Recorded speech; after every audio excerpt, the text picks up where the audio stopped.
Welcome to our creative morning in May, which usually happens in the morning time in Venice. This time around, because we're interviewing someone based in New York, which is New York time there, 9 a.m. It's a bit delayed, and that's also why I was explaining a lot of people are at work and unfortunately will be unable to personally join the conversation. But yeah, hopefully the recording will be helpful to listen to afterwards. Um, and I do invite you to have a look at Creative Mornings in general. It's a worldwide network, just as other platforms like TEDx, etc. And in every city, they host various events every month. And we are very happy that for the theme revival, our Creative Mornings team from Fort Worth suggested the beautiful topic, which I think can be very beautifully linked to motherhood as well. And the very intricate and colorful design for this month's theme was illustrated by the artist Marielle Guzman. So I've posted this on Instagram if you're interested to have a look.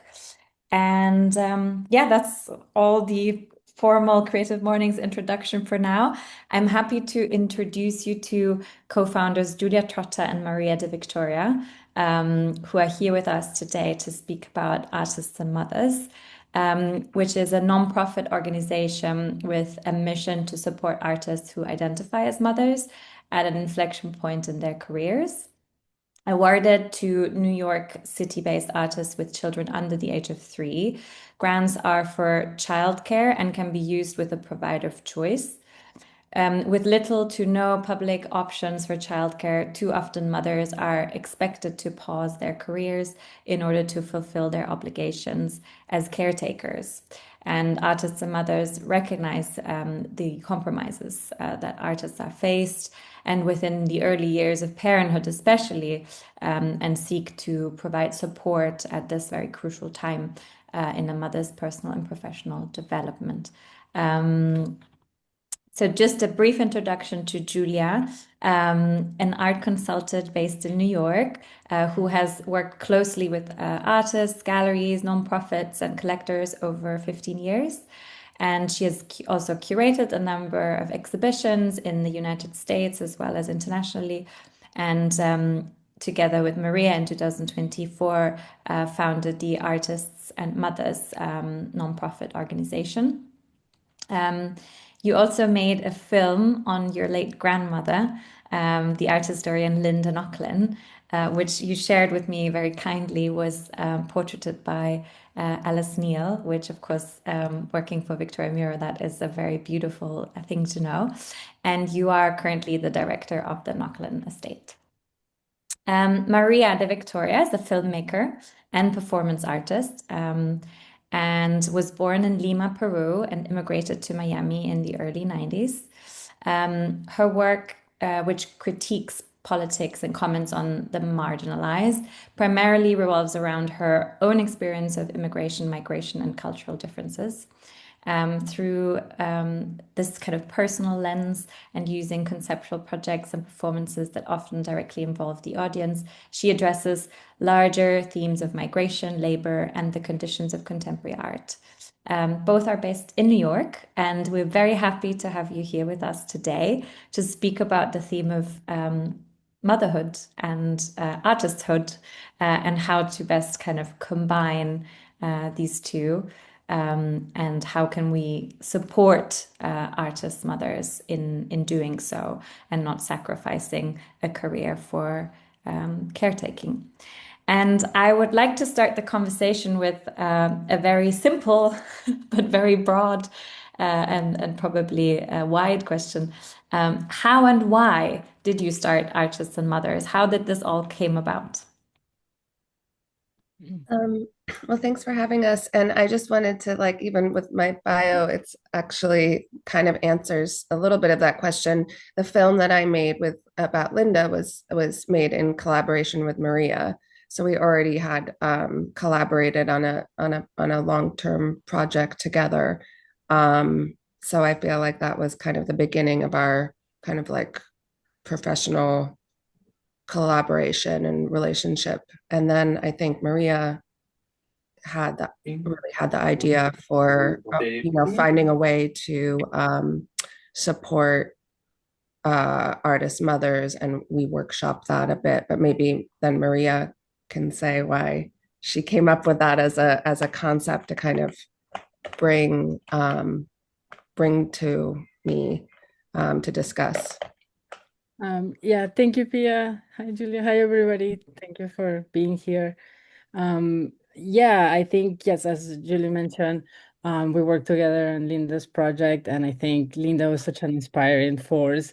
And I think that that's sort of also like at the root of where sort of our relationship starts, but also thinking of women's career. I'm a self-taught artist, so I think getting to know Linda's work was a huge education for me, and yeah, and women's work, and so that got like the ball rolling.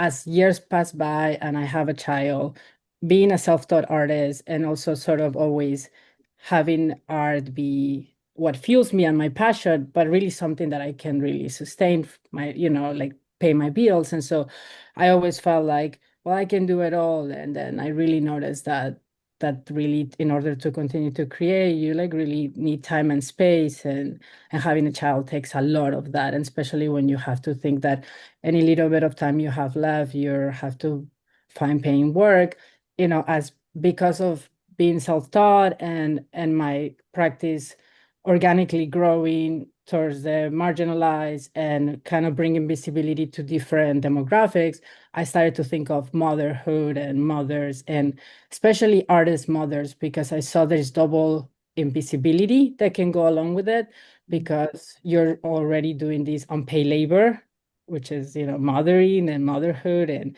being a caretaker. And then as an artist who's not perhaps yet sustaining from their work, perhaps you have to stop making work. You're not amongst people who are, you know, going to openings and being around other artists. You start to question that, like, am I still an artist? And I think that's a very, yeah, like a very dangerous zone. And so many people in the past didn't return to the work. And so just kind of like, I think as artists, we question ourselves constantly. I was just talking about this with somebody about how um, there's never a separation between life and work as opposed to other professions. And so, yeah, that kind of I started to think as kind of like almost as a project, and kind of really thinking about it with this lens, and thinking, well, what's out there? Because then I also started to think of the financial debt that a lot of artists acquire when they go to art school. And I always, in a way, I felt somewhat lucky. I always kind of felt, oh, I wish I could have gone to art school. I wish I would have had the access to know what's art at an early age, which is also something big that I've been thinking about: accessibility when it comes to art, and making people feel like they're welcome entering spaces like galleries, like there's such a divide, entering museums, and how it's so important for children to feel like they belong. And so with that in mind, I started to think, well, what about those artists who did go to school, who have financial debt? Who now they're paying for their MFAs. They cannot wait to have children any longer because of age. Um, then they need to, sorry, I'm gonna close my window.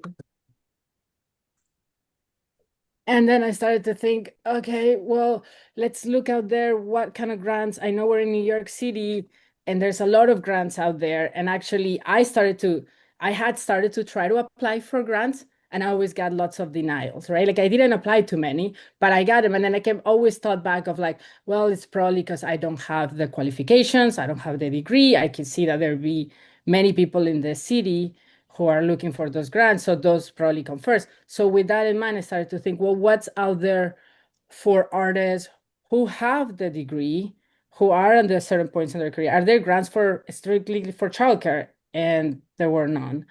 And we started to talk about it with Julie, and that's kind of how the seed got planted.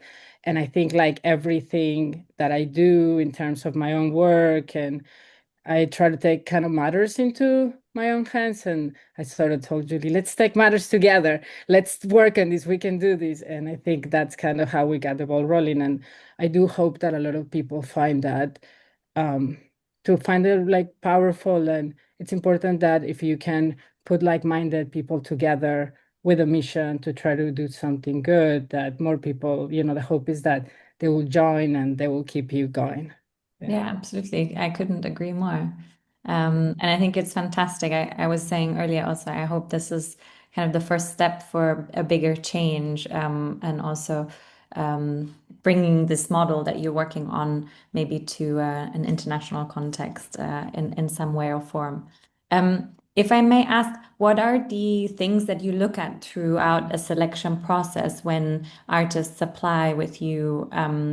Do you have like a set list of criteria that you go through? Is it, you look at the artist's work and the artist's circumstance? I had a very interesting conversation with someone as well who was asking whether you are looking at single moms as well versus parents, and kind of prioritize towards yeah, single moms, or how is the divide, the percentage divide between the receivers of grants that you've collaborated with, in terms of single parenthood or yeah, shared. Well, we're a really young organization. We only started a year ago. So we don't have like a ton of data to pull from yet because we're still, so young. That being said, we just finished our first round of open call applications. So we're just doing all of this for the first time. Um, Amazing. so I think that, so we can just speak, I guess, based on this first round, but hopefully, over time we'll start to see more, patterns and kind of be able to collect more data, which I Mhm. think is helpful. Um, but it's hard. I mean, it's a good question because I feel like, if we could, we would be able to help everybody who applies. Because I think that like, need is a really hard thing to judge because I think everybody's obstacles are real. And everybody comes from very different circumstances.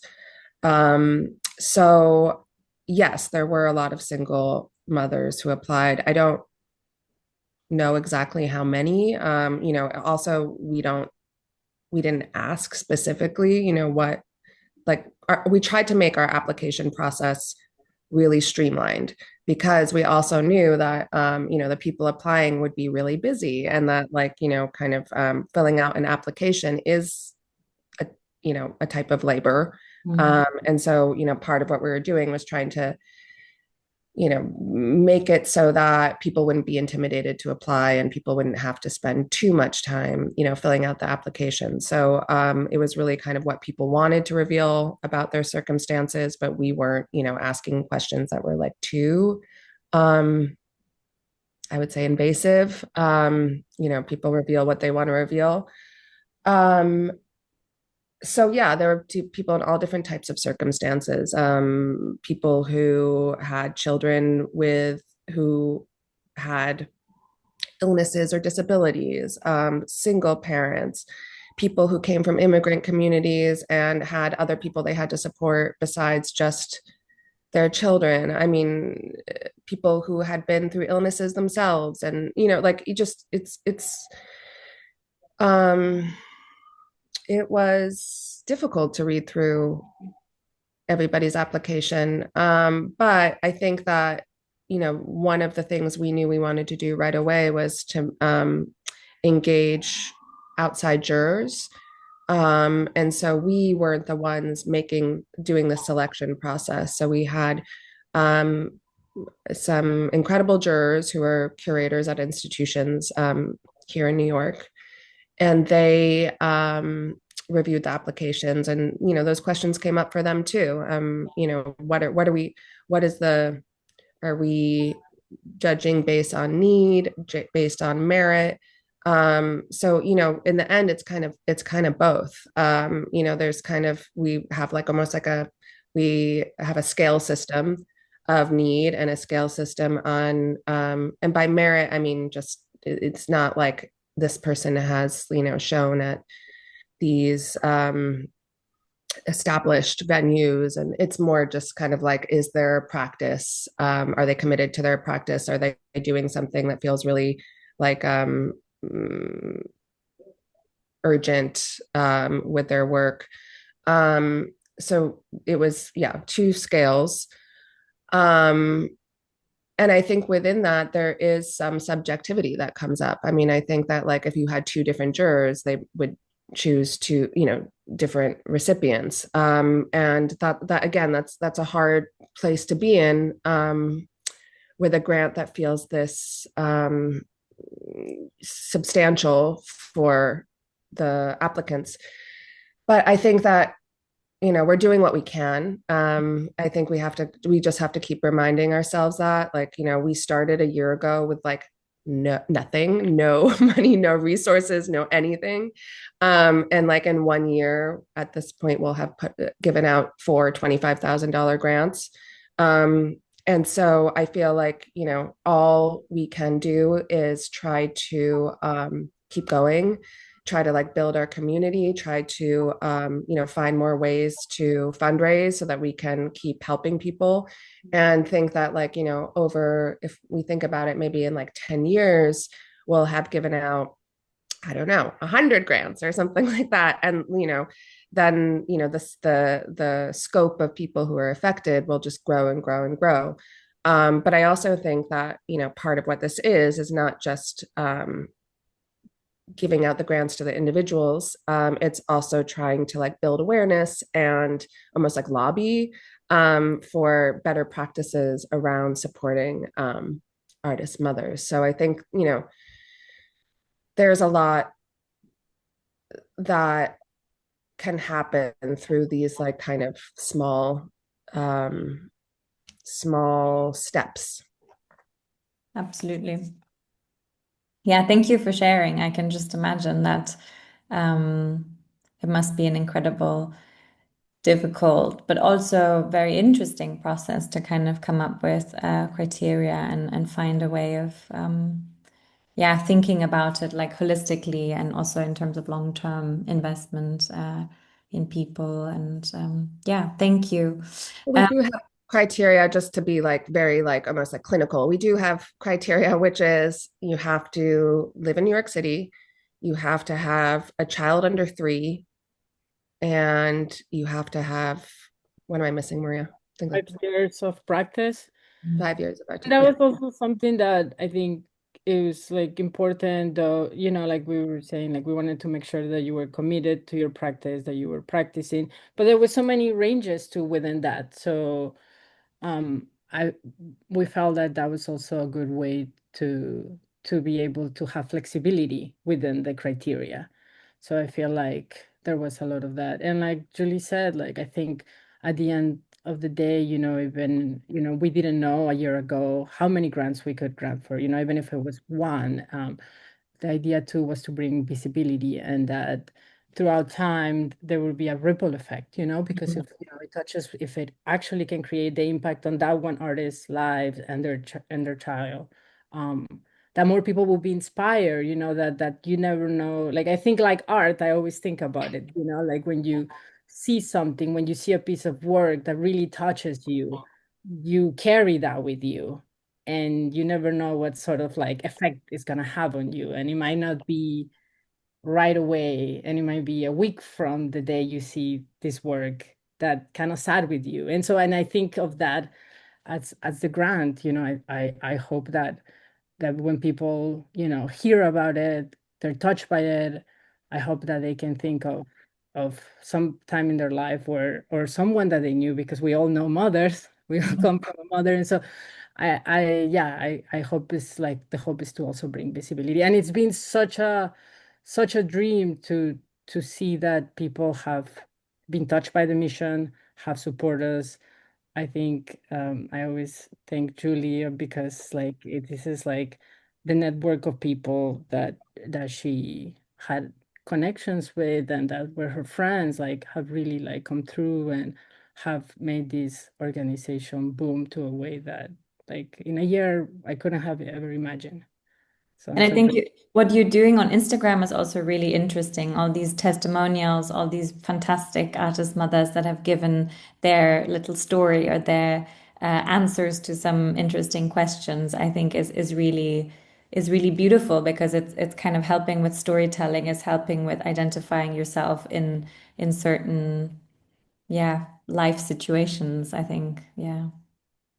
Well, I also think that it's so, I think creating, having the space for community, like it's part of that like continuation, because I think it's one of the things that um artists who have children, like you're hurt the most when you don't feel like you have that space, that community. And even with people who haven't had children, who can come across it and kind of see, oh, this is a little bit of a path where I can expect this, or I can raise this awareness and in terms of like the content that's created there. I think that Yeah. has a really good effect. Yeah, and I mean, I did a little bit of research, just looking at other organizations or initiatives that are out there, and I mean, the UK is also kind of very active in that sense. But for example, in Italy, there's nothing, and in Germany, there are like some smaller kind of local initiatives in Berlin, but they're kind of very local and. Yeah, I mean, I've shared a couple of them on our Instagram. There's some beautiful initiatives in Barcelona and in Madrid. But Italy is like, I mean, I don't know. I had hoped that there would be a couple more Italians here on this call. But I will definitely do some hard work after this and follow up with some Italians because I would really be curious to know if it's a problem of the legislation and kind of government support. Or where the problem lies. I don't know if Chiara has any comments on that as well. First of all, I wanted to understand a bit more. This was a question I had in mind since the beginning of the conversation. Could you explain a little bit better how it works in the US? Because I think that this thing about grants is not so like typical in our culture. And this may be one of the reasons why in Italy we are not able to implement the system with such a platform. But I don't know, it would be interesting to know. I mean, so there's two things I would say. Like one is like what is in place like here for for childcare. Which like, my husband is French, and so like my friends in France have a very different experience with childcare in school and how they would budget for it. Because there's more it's more subsidized. Whereas here, there's for early childcare, and that's why we decided to make the cutoff 3. Not to say that there isn't need for childcare after that, but there's very little options, if any, you know, that are available to parents before universal 3K. So you have those 3 years where you kind of have to figure out either a nanny or daycare or a family member, and it's extremely expensive all over. But New York obviously is a higher cost of living than maybe other parts of the US.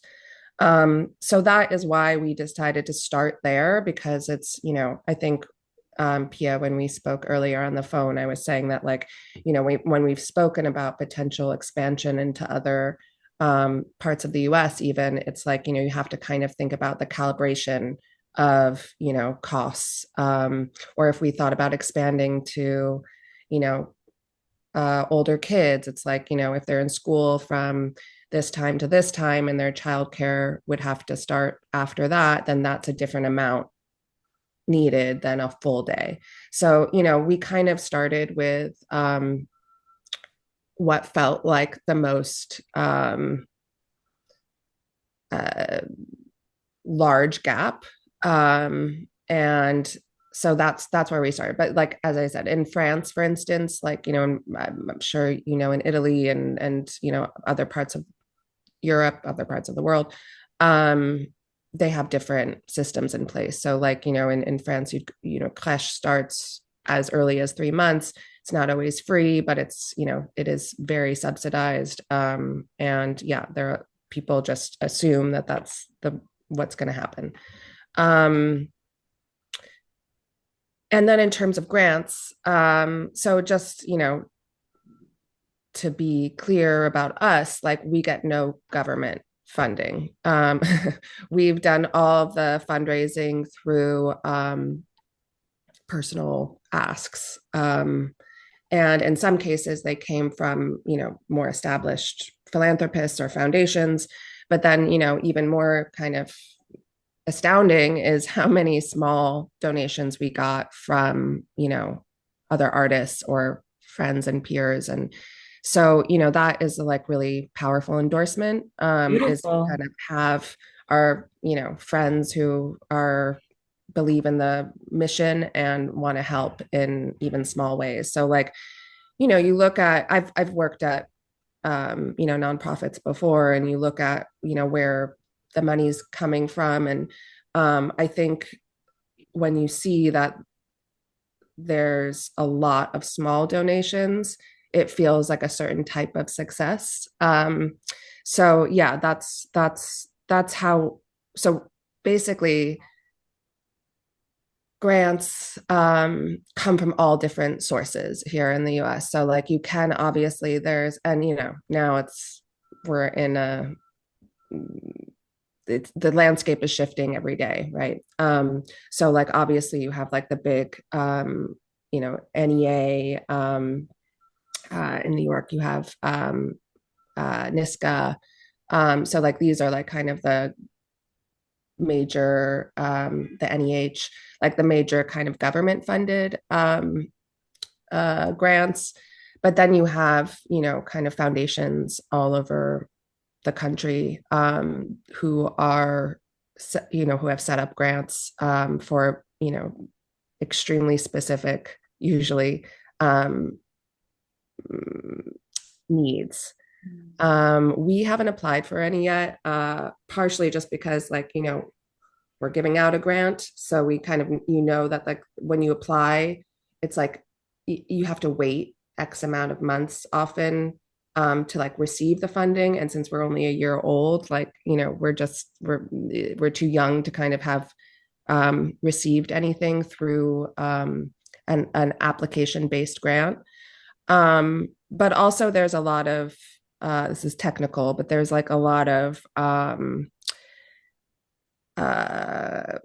restrictions receiving grant money to then give out grant money. Like a lot of times grants are for programs, or for operations or for things like that. But like, they're not necessarily, a lot of them have kind of red tape when it comes to, how you can use your funding. And if we're giving it back out, then, there are less grants actually that are available for us. So we actually are very dependent on individuals, on kind of,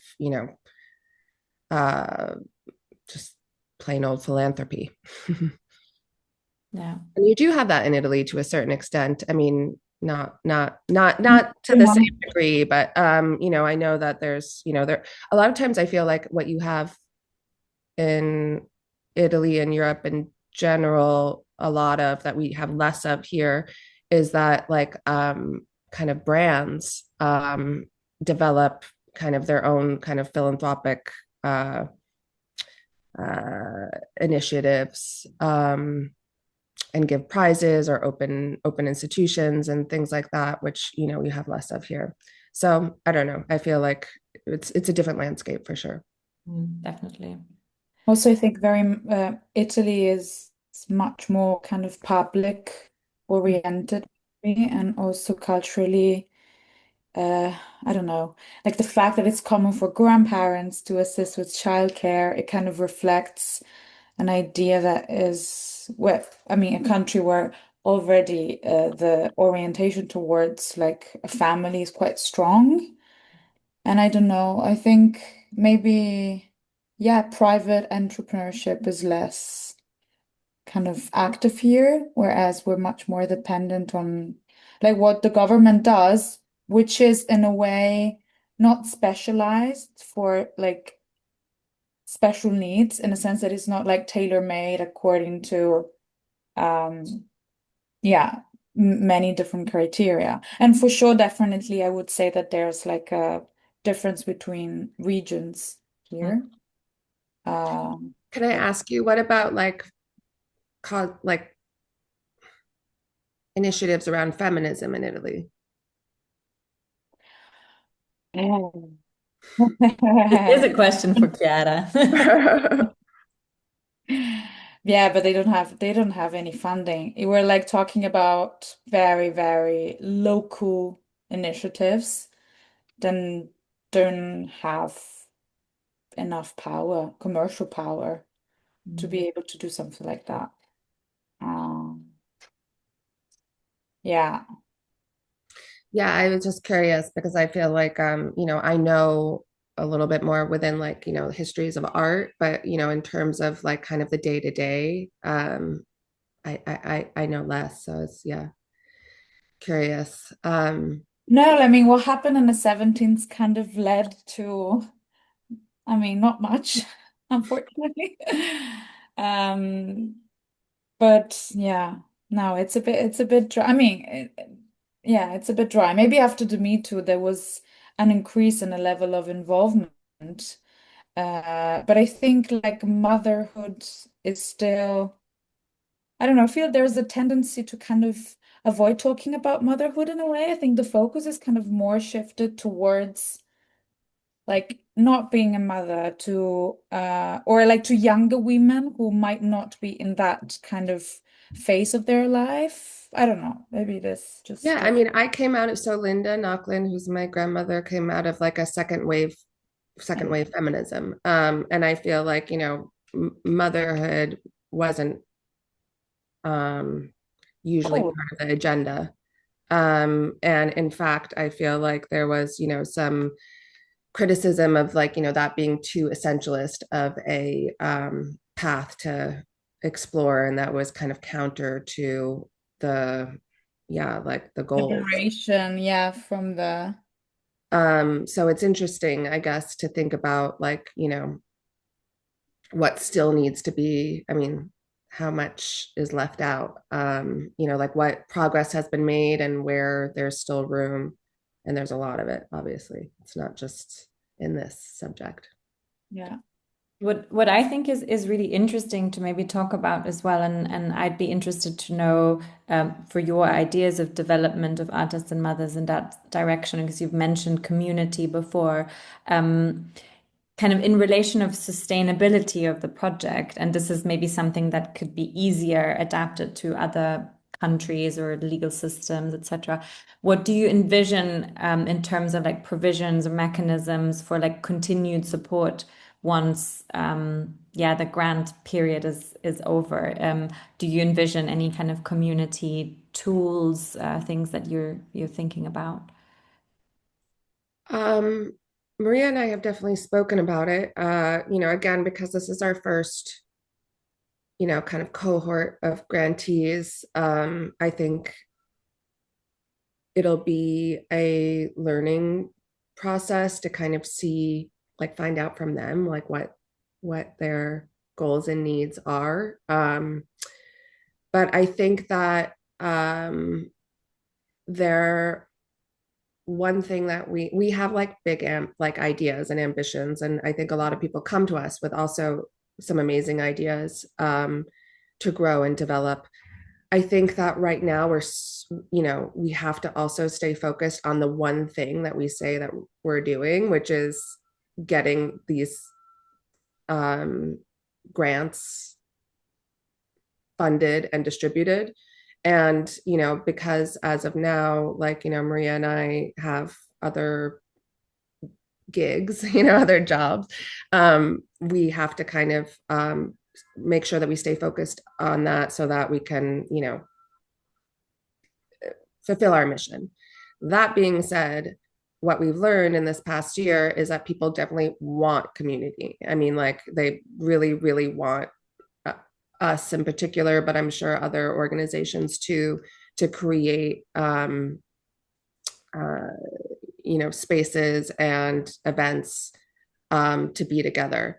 So I think, that is definitely something that we've been trying to figure out how to balance and how to make it so that it's not necessarily taking away from the bandwidth and focus that we need to, as like a tiny like basically like, baby organization, to, do to continue with our grant making. But I think that, in terms of what we have been able to build in a small amount of time is, I mean, we are a hyper local organization right now. We are only serving the, 5 boroughs of New York. But I think we have a strong network of people, especially within the art world, who have helped amplify the project. And I think that hopefully just one thing that will just be a given is that people who receive the grants and the funding will have a audience for their work and their practice. So, I think that whoever is following our project will learn about artists potentially that they didn't know about, and feel, if they feel connected to the work, maybe find opportunities for them, be it for, maybe a biennial, or maybe for, to include in a group show, or to add to their program, or to, so I think that that is just the like most direct thing that we feel like we can provide as of now. But long term, I think there's, potentially other ways we can be keep connection with our grantees. Like I definitely know that in a couple grants that will go unnamed, where I feel like they give the money and then they're just kind of like, bye. And I think that, not only does that seem like a missed opportunity, or, not only do I think that, like, you want to make sure that the money that you're giving is as impactful as possible. But I also think it's like, you learn a lot from the people that you support. And it's like, it's not a one-way relationship. It should be, a dialogue. And I think that, it also depends on who you're granting and how much intervention or, interest they have in, participating in the programs and community that we've created. Not everybody, not everybody is looking for that. But maybe Maria, do you have any ideas? I mean, we've talked about it before. Yeah, I mean, I do think like that it's creating like its own, robust network. And as just like Julie said, like we need to focus on being able to fund for the grants. That's number one. But I think on its own, like I said, like the ripple effect, I think is being felt. And I think, just having these little simple things, I think what is bringing visibility to change the actual landscape of what was being sort of reading. So for example, we, having artists write to us and be like, look, I'm going to have a big show. Why should I be asking institutions? And then we can kind of pull sources from people who we know, like within our board, who are already asking these. So, I think it starts with like bigger names who are, having bigger shows, who are setting these standards that can have the ripple effect. So people know, hey, I should be asking for this. Because I mean, let's put it plainly, if we had very big male artists who are having anything they want. If they had it in their, needs, childcare there, that just would be at standard, but it hasn't been asked for. So people have been able to get away with it, So if we can start kind of bringing visibility to those things that should have been put in place, maybe slowly it would be a big change that we can all sort of, by just bringing visibility to the subject. And I think continuing with our grantees, I think like Julie said, like by us showing their work, continuing to be in conversation, being part of this community, I think we'll just continue the visibility, and hopefully the grantees that we have will like continue on to engage to continue to bring more visibility to this subject. Connected to what I you think that just said. sorry, go ahead. Sorry, I have a question actually. So obviously, like you operate in the lack of an infrastructure, and we're talking like about like giving money, but what are the less tangible aspects that you think in which you think like artists are marginalized by artist mothers are marginalized within the artwork itself, if that makes sense. Like because I do remember like talking about this book. I haven't read it myself, but I was talking with a friend, and it was a book by Hetty Judah, and she was like highlighting all these I think it was like how to not exclude Yeah, I or have it right here. You want to see it? something. This one? Yeah, that's and I was wondering, like, how do you think the art market and the art world as a whole marginalizes women and mothers, we artists when they become mothers? In what other ways, apart from not obviously like supporting them financially, but this depends obviously on the country you were born and on the governmental decisions that are in place. Yeah, I mean, Because we do brag that it is a very inclusive about the fact that it's very inclusive, but in the end, like you and obviously others in other fields of action, they're highlighting that it's not as inclusive as we think it is. yeah, well, I think there are a few things at play. One is just like plain old mid-career. A lot of artists, not everybody, but a lot of artists end up having children maybe like in their 30s, even early 40s, mid 40s. And I think that it's not like you're this like, you might have had some shows under your belt. You might have had like, some attention early on, but then it's really hard for any artist, but certainly women artists to sustain mid-career. And so I think that partially it's like, that's kind of this hump where you have to really push if you want to, kind of get to the next level. And so I think if you are having a child at that moment, which most people are having a kid around then, it makes you very vulnerable to kind of have to step out and maybe not meet the deadlines or opportunities that you have because you don't have childcare. So I think that it just, there are so many things at play, but I think they all stack. There is some stacking that happens. And so by kind of, just providing this one kind of like buffer, we're hoping that it helps people in a time where, they are really need the momentum.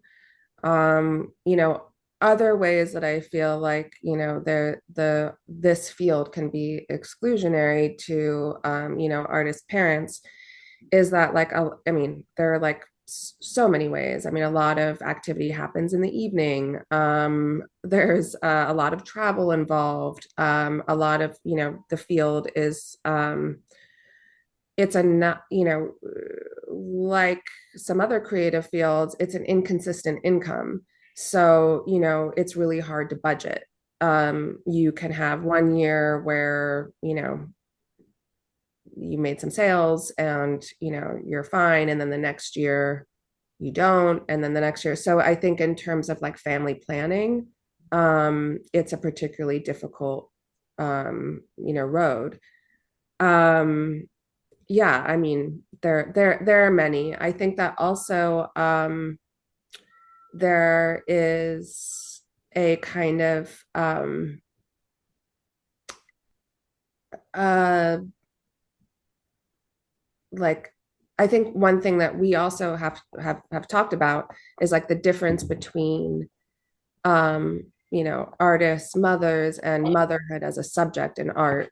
We're not focused necessarily on, artists who address motherhood. But I think that at the same time, it's been interesting because so many in this just year, I feel like we've been exposed to so many practices that have been thinking about this subject explicitly through their work. And I would say that even like what Maria was saying earlier is that like, I would almost say that this project is like an extension of her practice, that kind of, it's like a social project. And so I think that, um,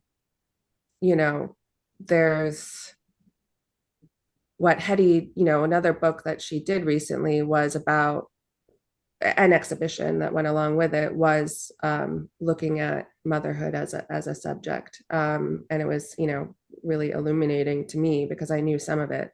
In that second wave, there's of course like postpartum, there are kind of these iconic works about motherhood, but I think more and more it's becoming a subject that we see in galleries, in museums, and I think that also helps um, create less of a stigma around it. I would even add two further things, just because, and again, linking to Hattie, she's recently done a conference and focused right now her new book on education and MFA, which I thought was really interesting to look at.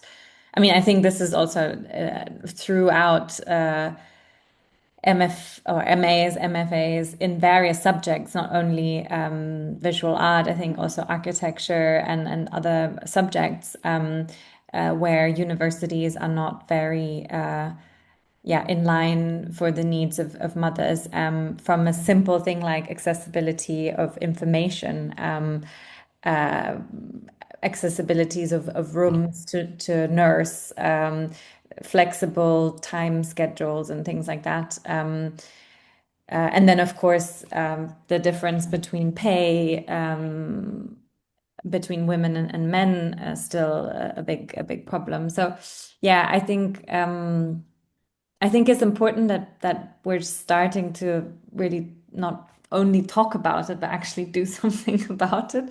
And it's great to hear that it's coming from all sorts of ends and sides. And I just wanted to add a small note that some of the listeners here are participating in a little project that I've been running for 5 years with young artists, and it's interesting because it's kind of all my generation artists. And when I started 5 years ago, the theme of motherhood wasn't such a present one, but now it's become more and more topic of the panels, and it's beautiful to see how many artists are interested to learn about how other artists' mothers are doing it, how they're adapting their practice, how they're adapting their work hours and possibilities, and even sometimes, techniques they use or materials they use because other materials have been toxin. And so it's really interesting, I think, that there's more of a culture of dialogue and learning from each other. And I think it's beautiful and it should be more and more nurtured. So that's why I also asked you what are your thoughts about not only the grant, but kind of like community related things Another question was also about how do we create and support more residencies that are supportive of needs of artist mothers. I think there are a lot of questions there, but I wanted to, given the time, I know we're coming towards an end, to also give the floor to some of the artists that are participating at this call, if there are any questions to Julia and Maria. Hi, Sophie. Hi. Hello. Thank you so much. It's so interesting. I don't have children. I'm turning 40 this year, so it's really interesting because I've spent a long time living in Italy, and I know quite a few artist mothers who really have done like a choice, or they've mostly chosen to move close to their grandparents. And then I think a few of them actually have mentioned your organization, like wishing for something like that to exist also in Italy. So that's actually how I heard about this before, because I think everyone is also a bit fed up in general that this is such a taboo subject. And even like you said before, when you speak that you have this age more or less, so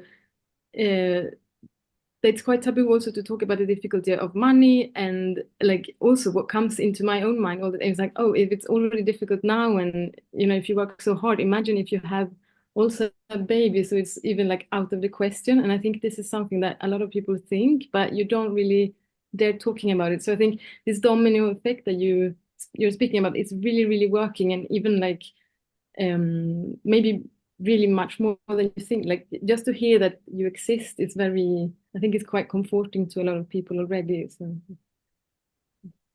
That's so nice to hear. Thank you.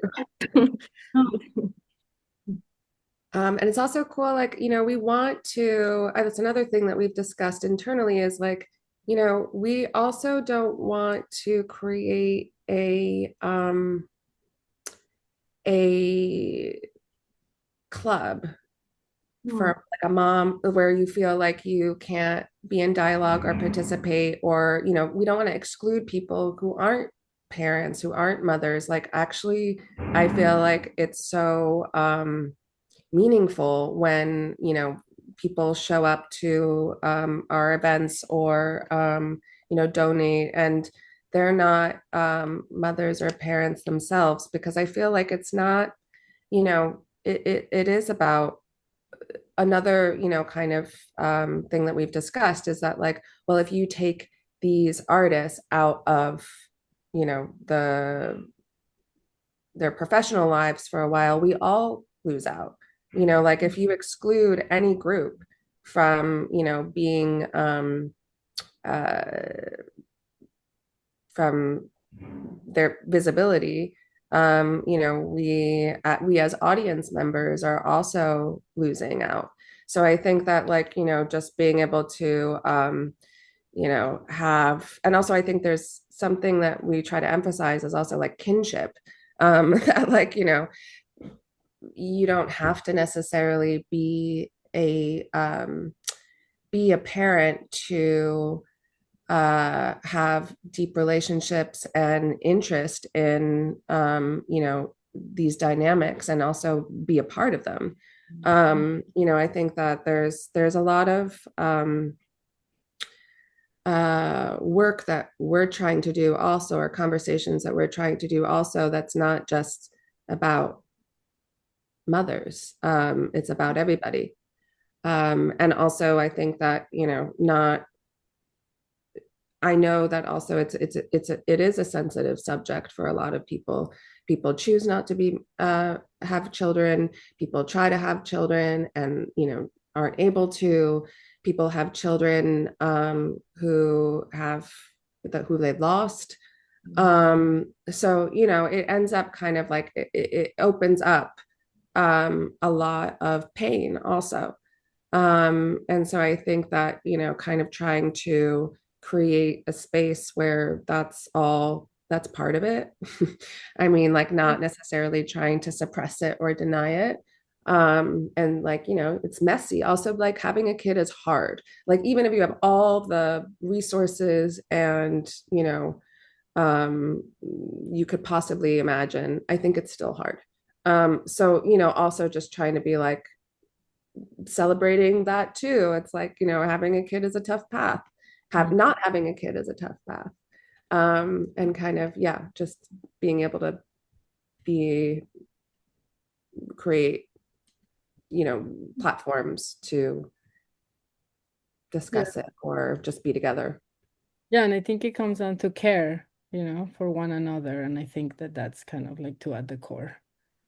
But really, but also like this network that Pia has created in these 5 years, it's really like even for me now, it's really hard to imagine when you don't have these things, because it's so like it's really so important also like now, just to sit here and talk together, because I don't know, like to hold each other's back a little bit, like maybe I don't know if men are much better at this normally, but just to because I'm sure whatever the situation, like so many people have different kind of problems to making all of this work together in some way, and it's just so important to meet and to maybe become a bit like strengthened by seeing you and hearing all these hearing these discussions. And Thank you.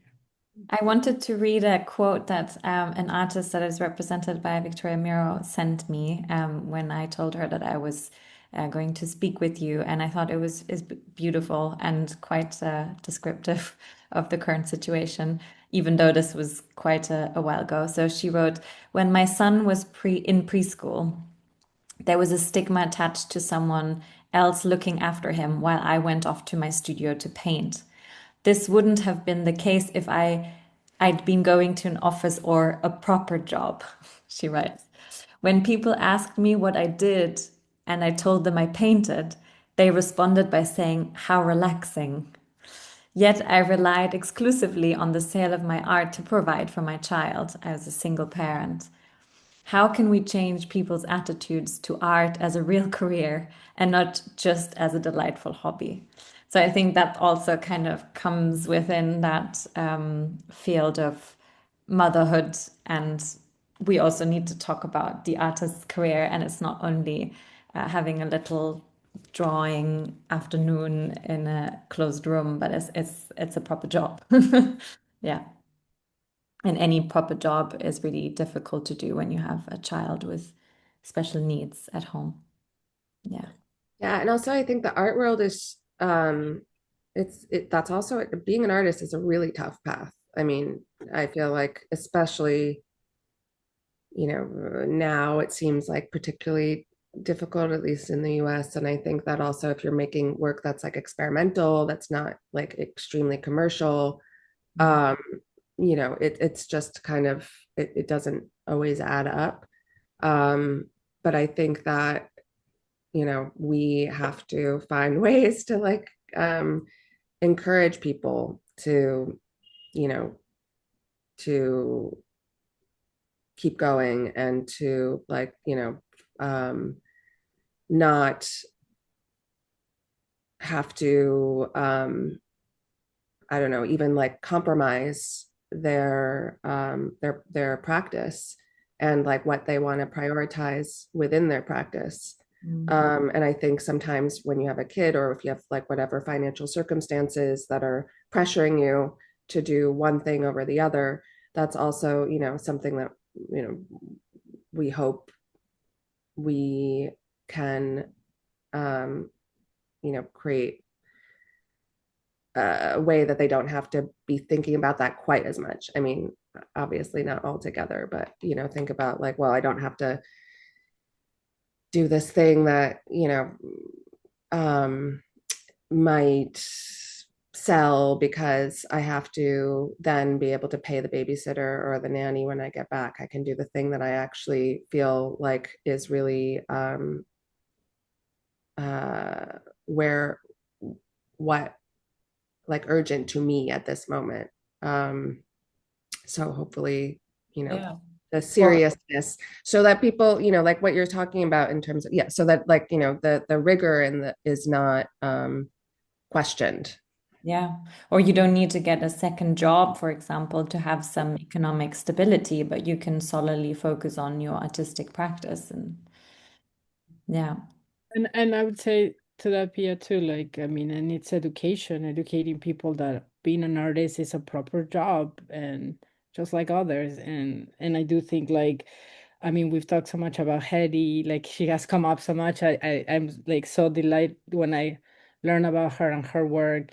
And I feel like another thing of the work that we're doing is bringing visibility, so more, more scholars and historians could do the research and the, kind of like pulling more of that data and creating more of like making it really like, yeah, putting those seeds like as Hetty's doing, because just, I mean, every time I get any of her texts or like the guidelines that she created with artists, like it's just so powerful, and I think it has such a ripples effects, and that's one person that has come out. So imagine if we had 10 people creating that work. Exactly. Yeah.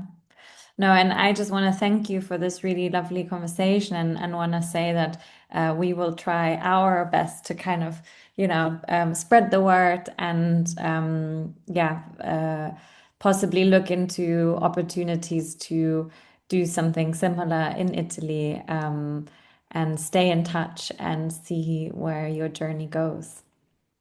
Thank you. Great. Yeah, go for it. Do it. Thank you very much. I don't know if there's any more questions, anyone else, all with their cameras off. Well, Everyone, oh, thank you for putting this together, to everybody. so cute. So cute.